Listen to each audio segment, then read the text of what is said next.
Madam ನಿಮ್ದು Indian cinema ನೋಡಿರ್ತೀವಿ, hero ಹಿಂದೆ ಇರ್ತೀರಾ, ಇಲ್ಲ ಮುಂದೆ ಇರ್ತೀರಾ, ಇನ್ನು ಹಿಂದೆನೇ ಇರ್ತೀರಾ? ಮಧ್ಯದಲ್ಲಿ ಓಡಾಡ್ತಾ ಇರ್ತೀನಿ. ಸಿ ಅದೇ ಏನಂದ್ರೆ ಯಾರ ಮಧ್ಯದಲ್ಲಿ ಅಂತ ಕೇಳ್ಬೋದಾ? ಇವರಿಬ್ರು ಮಧ್ಯದ ಇಲ್ಲ ಇನ್ನೊಂದು ಸಬ್ಜೆಕ್ಟ್? ಇಲ್ಲ, ಐ ಬಿಲೀವ್ ಅವ್ರದ್ದು ಸೆಪರೇಟ್ ಒಂದು ಇದೆ ಒಂದು ಪ್ಲಾಟ್ಫಾರ್ಮ್. ಒಂದು ಇಂಡಿವಿಜುವಲ್ ಆಗಿ ಅಂತ like she'll be recognised. I feel ಹಿಂದೆ ಏನ್ ಮಾಡಿದೆ ಅದು ಯಾವುದಕ್ಕೂ ಈ ಪಾತ್ರ ರಿಲೇಟ್ ಆಗಲ್ಲ. ಸೊ ಒಂದು ಸ್ಟೆಪ್ ಹ್ಯಾಡ್ ಅಂತಾನೆ ಹೇಳ್ಬೋದು. ಆ್ಯಂಡ್ ಅದೆಲ್ಲದನ್ನು ನನಗೆ ಈಗ ಪ್ರಿವಿಯಸ್ ಏನು ಸಿನಿಮಾ ಮಾಡಿದ್ದೀನಿ ಅದನ್ನೆಲ್ಲ ನಾನು ಒಂದು ಪ್ರಿಪ್ರೇಷನ್ ಕ್ರ್ಯಾಶ್ ಕೋರ್ಸ್ ಅಂತ ನಾನು ತೊಗೊಂಡಿದ್ದೀನಿ. ಸೊ ನಾವು I'm ready for an proper exam. So ಪ್ರಾಪರಾಗಿ ಸ್ಟಡಿ ಮಾಡಿ ಪ್ರಿಪೇರ್ ಆಗಿ ಈ ರಾನಿಯಿಂದ ಒಂದು ಏನು ಹೇಳ್ತಾರೆ ಬೋರ್ಡ್ ಎಕ್ಸಾಮ್ಸ್ ಕೊಡ್ತಾ ಇದ್ದೀನಿ ಅಂತ ಹೇಳ್ಬೋದು. ಪಾತ್ರದ ಹೆಸರು? ಪಾತ್ರದ ಹೆಸರಲ್ಲೇ ನನ್ನ ಪಾತ್ರ ಗೊತ್ತಾಗುತ್ತೆ. ಪಾತ್ರದ ಹೆಸರು ಶಾಂತಿ ಪ್ರಿಯಾ. ಶಾಂತಿಯಾಗಿರ್ತೀರಾ? ಹಾ, ಟೀಸರ್ ಅಲ್ಲಿ ಆಲ್ರೆಡಿ ಏನ್ ವಿಜುವಲ್ಸ್ ತೋರಿಸಿದ್ದಾರೆ ಅದರಲ್ಲೇ ಗೊತ್ತಾಗುತ್ತೆ. ಬಟ್ ಆ ಲೈಫ್ ಜರ್ನಿ ಏನಿದೆ, ಆ ಕ್ಯಾರೆಕ್ಟರ್ ಲೈಫ್ ಜರ್ನಿ, ಎಷ್ಟೊಂದು ಜನ ಸೊಸೈಟಿನಲ್ಲಿ ತುಂಬಾ ವಲ್ನರಬಲ್ ಹುಡುಗಿರಿದ್ದಾರೆ. ಈಗ ಏನಂದ್ರೆ ಜನಕ್ಕೆ ಏನಾಗಿದೆ ಆಗಿಲ್ಲ ಅನ್ನೋದಕ್ಕಿಂತ ಕಮೆಂಟ್ ಪಾಸ್ ಮಾಡೋದು ಬಹಳ ಈಸಿ. ಆಮೇಲೆ ಒಂದೇನಂತಾರೆ ಒಂದು ಕ್ಯಾರೆಕ್ಟರ್ ಸರ್ಟಿಫಿಕೇಟ್ ಕೊಡೋದು ಬಹಳ ಈಸಿ ಜನಕ್ಕೆ. ಈಗ ಯಾರಿಗೂ ಗೊತ್ತಿಲ್ಲ ನನ್ನಿಂದ ಏನಾಗಿದೆ ಏನಿತ್ತ ಅಂತ. ಸೊ ಕಣ್ಣಿಗೆ ಏನು ಕಾಣಿಸುತ್ತೆ ಅದನ್ನ ಮಾತ್ರ ಹೇಳ್ತಾರೆ, ಅದಕ್ಕೆ ಮಾತ್ರ ಕಮೆಂಟ್ ಮಾಡ್ತಾರೆ. ಸೊ ಆ ಥರ ಒಂದು ವಲ್ನರಬಲ್ ಹುಡುಗಿ ಕ್ಯಾರೆಕ್ಟರ್ ಈ ಮೂವಿನಲ್ಲಿ. ಶೂಟಿಂಗ್ ಅಲ್ಲಿ ಶಾಂತಿಯಾಗಿದ್ರ ಹೇಗಿದ್ರು?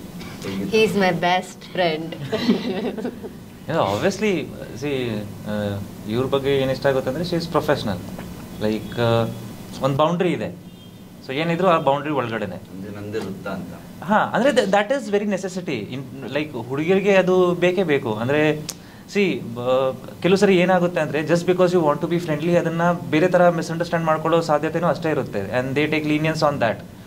ಸೊ ಅದನ್ನು she handles well. So she know that line. And mostly ನಾನು ಇವ್ರನ್ನ ನೋಡಿರೋದು ಸೆಟ್ಟಿಗೆ ಬಂದರೆ ಲೈಕ್ ಸೆಟ್ಟಲ್ಲಿ ಏನು ಕೆಲಸ ಇದೆ, ಇವನ್ ನಾವು ಮಾತಾಡಿದ್ರು ಕೂಡ ದ್ಯಾಟ್ ಈಸ್ ಕಂಪ್ಲೀಟ್ಲಿ ಸ್ಕ್ರಿಪ್ಟ್ ಬಗ್ಗೆ ಆಗಲಿ ಸೀನ್ಸ್ ಬಗ್ಗೆ ಆಗಲಿ ಅಥವಾ ಹೇಗೆ ಆ ಸೀನ್ಸ್ನ ಇಂಪ್ರೂವ್ ಮಾಡ್ಬೋದು. ಫಾರ್ ಎಕ್ಸಾಂಪಲ್ ಈಗ ಸೀನ್ಸ್ ನಮಗೆ ಇಬ್ರಿಗೂ ಗೊತ್ತಿದೆ ಏನು ಸೀನ್ ಈಗ ನಾವು ಮಾಡ್ತೀವಿ ಅಂತ. ಸೊ ಇವ್ರಿಗೆ ಏನಾದರೂ ಒಂದು ಐಡಿಯಾ ಬಂತು. ಸೊ ಆಬ್ವಿಯಸ್ಲಿ ಇವ್ರು ಒಬ್ಬರೇ ಆ್ಯಕ್ಟ್ ಮಾಡೋಕ್ಕಾಗಲ್ಲ. ಸೊ ಅದನ್ನು ಶೇರ್ ಮಾಡ್ಕೋತಿದ್ರು. ಓಕೆ ವಿ ಕ್ಯಾನ್ ನಾವು ಈ ಥರ ಮಾಡಿದ್ರೆ ಹೇಗಿರುತ್ತೆ ಅಂತ. ಸೊ ನಾವು ಆ ಥರ ನಮ್ಮ ಡಿಸ್ಕಷನ್ ಜಾಸ್ತಿ ಇತ್ತು. ಸೊ ನಾನು ನೋಡಿರೋ ರೀತಿ ಆ ಥರ ಇದೆ. ಸೊ ಮಾತಿದೆ, ಬಟ್ ಮಾತಿಗೆ ಅರ್ಥ ಇರೋವಂಥ ಮಾತು, ಸುಮ್ಮನೆ ಅರ್ಥನೇ ಇಲ್ದಿರೋ ಕೆಲವರು ಪಟ ಅಂತ ಇರ್ತಾರಲ್ಲ ಆ ಥರ ಇರಲಿಲ್ಲ. ಮೇಡಮ್ ನಿಮ್ಮ ಪಾತ್ರದ ಹೆಸರು? ಅಂಜಲಿ. ಅಂಜಲಿ, ಶಾಂತಿ ಪ್ರಿಯಾ, ರಾಣಿ. ಮೇಡಮ್ ನಿಮ್ದು ಹೇಗಿರುತ್ತೆ ಅಂದರೆ ಸೀರಿಯಸ್ಸಾ ಇಲ್ಲ ಬಬ್ಲಿ ಆಗಿರ್ತೀರಾ? ಬಬ್ಲಿ ಅಂದರೆ ನೋಡಿದ ತಕ್ಷಣ ಎಲ್ರಿಗೂ ಇಷ್ಟ ಆಗುವಂಥ ಕ್ಯಾರೆಕ್ಟರ್ ಅಂದರೆ ಪಾತ್ರ. ಆ್ಯಂಡ್ ಆಲ್ಸೋ ಅಂದರೆ ಎಕ್ಸಾಂಪಲ್ ಇವಾಗ ಫಸ್ಟ್ ಡೇ ಕ್ಲಾಸ್ಗೆ ಹೋದಾಗ ಹೆಸರು ಗೊತ್ತಿದ್ರು ಲೋ ಆಗ್ಬಿಡ್ತಲ್ಲ ಅಂತದೇ ಒಂದು ಕ್ಯಾರೆಕ್ಟರ್. ಆ ಥರ ನೋಡಬೇಕು. ಫಸ್ಟ್ ಡೇ ಫಸ್ಟ್ ಶೋಲಿ ಎಷ್ಟು ಜನಗಳು.